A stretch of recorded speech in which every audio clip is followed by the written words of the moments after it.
Please, everyone, be seated.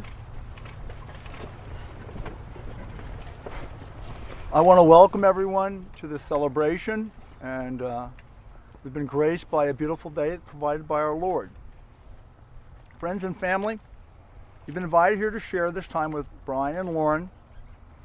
It's a very important and special moment in their lives. In the 4 years that they've been together, we've had an opportunity to watch their love mature and grow. They are now prepared to take the next step in their relationship and have decided to live their lives together as husband and wife. In honor of Brian and Lauren's love for each other, Alexis is going to give us a reading from The Irrational Season by Ms. Madeline Engel.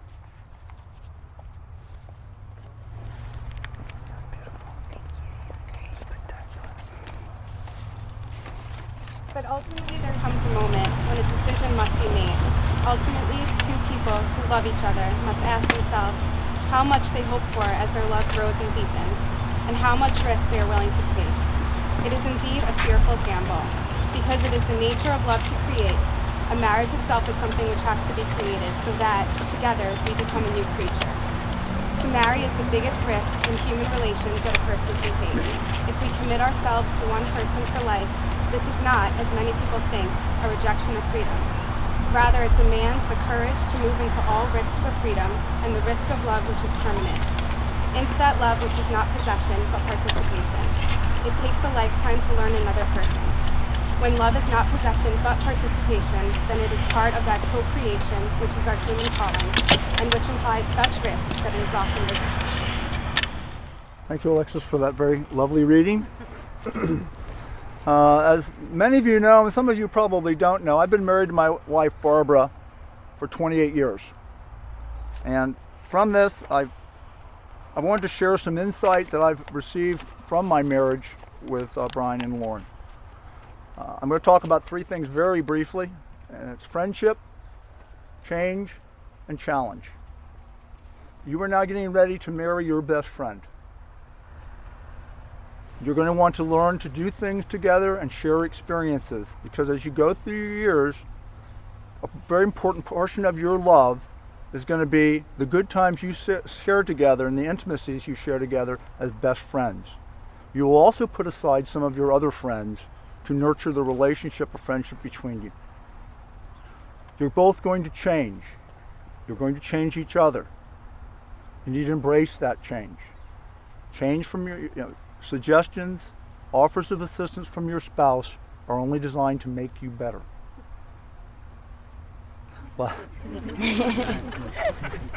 Giggles from the 28-year marriage. And last but not least, there's challenge, and you will meet challenges. There will be difficulties in your lives.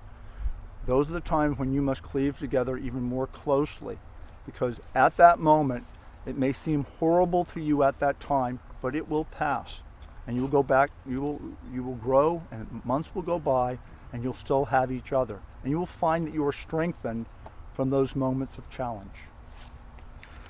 I'd like to share a reading from the first book of Corinthians. For those of you who happen to have a Bible, it would be chapter 13, verses 1 through 13. And this is the Lord's revelation of love to the Apostle Paul.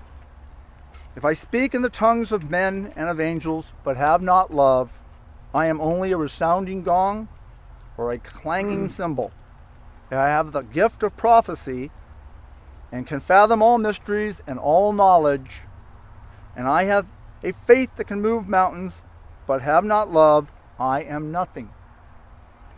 If I give all my possessions to the poor and surrender my body to the flames and have not love, I have gained nothing.